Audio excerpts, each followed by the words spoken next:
सराने लोकसभेत आज बहुचर्चित एक देश एक निवडणूक विधेयक मांडण्यात आलं। या विधेयकाला विरोधकांनी विरोध दर्शवला असला तरी हे विधेयक संविधानाला अनुरूप असल्याचं सांगत हे विधेयक JPC अर्थात संयुक्त संसदीय समितीकडे पाठवण्याचा प्रस्ताव सरकारने मांडला। लोकसभेत एक देश एक निवडणूक याविषयीचं विधेयक अर्थात 129वे घटना दुरुस्ती विधेयक मांडण्यात आलं। कायदेमंत्री अर्जुनराम मेघवाल यांनी या संबंधित 2 विधेयकांचा प्रस्ताव सादर केला। मात्र हे विधेयक मांडण्यासाठी मतदान घेण्याची मागणी विरोधकांनी केली। हे विधेयक सादर करण्याच्या बाजूनं 269 तर विरोधात 198 मतं पडली। या विधेयकासह केंद्रशासित प्रदेश कायदे सुधारणा विधेयक सादर करण्यात आलं। एक देश एक निवडणूक हे विधेयक संयुक्त संसदीय समितीकडे पाठवलं जाईल अशी माहिती देताना कायदेमंत्री अर्जुनराम मेघवाल यांनी देशाचे पहिले कायदा मंत्री डॉक्टर बाबासाहेब आंबेडकर यांच्या विधानाचा संदर्भ दिला। संविधानाची मूलभूत रचना कोणीही बदलू शकत नाही हे त्यांनी त्यावेळीच सांगितल्याची आठवण मेघवाल यांनी यावेळी करून दिली। हे विधेयक संविधानाला अनुरूपच आहे असं ते म्हणाले।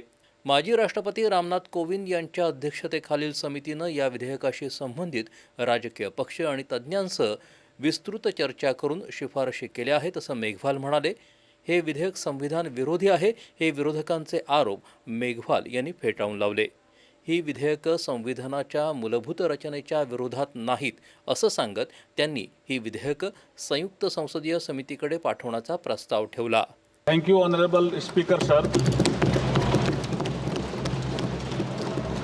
With your permission, I beg to move for leave to introduce the Constitution 129th Amendment Bill 2024, further to amend the Constitution of India। ये आइटम नंबर 18 में है और आइटम नंबर 19 में जैसे आपने कहा honourable speaker sir, with your permission, I wish to move for leave to introduce the Union Territories Laws Amendment Bills 2024, further to amend the Government of Union Territories Act 1963, the Government of National Capital Territory of Delhi Act 1991, and the Jammu and Kashmir Reorganization Act 2019।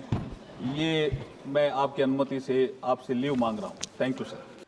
जेव्हा केंद्रीय मंत्रिमंडळासमोर एक देश एक निवडणूक हे विधेयक आलं तेव्हाच हे विधेयक संयुक्त संसदीय समितीकडे पाठवलं पाहिजे असं मत पंतप्रधान नरेंद्र मोदी यांनी व्यक्त केलं होतं असं गृहमंत्री अमित शाह यांनी यावेळी बोलताना सांगितलं।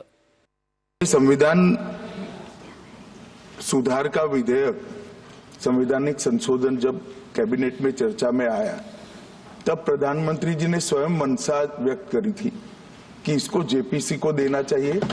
इस पर विस्तृत चर्चा सभी स्तर पर होनी चाहिए। इसलिए मुझे लगता है कि इसमें सदन का ज्यादा समय जाया करे बगैर अगर मंत्री जी कहते हैं कि इसको JPC को सौंपने के लिए वो तैयार है तो JPC में सारी चर्चा होगी और जब JPC के रिपोर्ट के आधार पर कैबिनेट इसको पारित करेगी तब भी फिर से चर्चा होनी है। तो मैं मानता हूं कि माननीय मंत्री जी अगर JPC में रखने की इच्छा व्यक्त करते हैं तो यहीं पर एक चीज समाप्त हो जाएगी। काँग्रेसचे मनीष तिवारी आणि गौरव गोगोई, शिवसेना उभाठा पक्षाचे अनिल देसाई, राष्ट्रवादी शरदचंद्र पवार पक्षाच्या सुप्रिया सुळे यांच्यासह MIM, तृणमूल, DMK, सपाच्या खासदारांनी या विधेयकाला विरोध केला।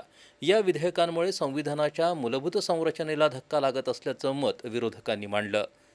देशात लोकसभा आणि विधानसभांच्या निवडणुका एकावेळी घेण्याचा प्रस्ताव या घटनादुरुस्ती विधेयकात मांडण्यात आला आहे। हा कायदा लागू झाला तर पहिल्या टप्प्यात लोकसभा आणि केंद्रशासित प्रदेशांच्या विधानसभांसहित अन्य विधानसभांच्या निवडणुका एकावेळी घेतल्या जातील।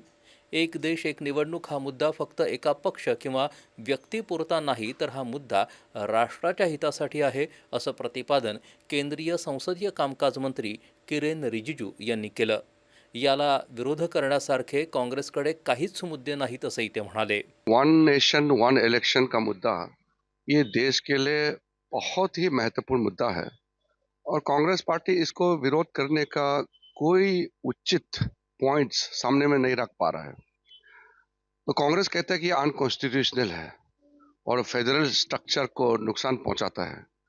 तो कांग्रेस ये बताना चाहिए कि जब देश को आज़ादी मिला और 1947 के बाद 2 दशक तक पूरे देश में एक साथ ही चुनाव होते थे, वन नेशन वन इलेक्शन से ही देश 2 दशक तक शुरू हुआ, तो क्या वो उस समय नेहरू जी के सरकार या उसके बाद में जो कांग्रेस के इतने लंबे सरकार थे, क्या वो अनकॉन्स्टिट्यूशनल था क्या?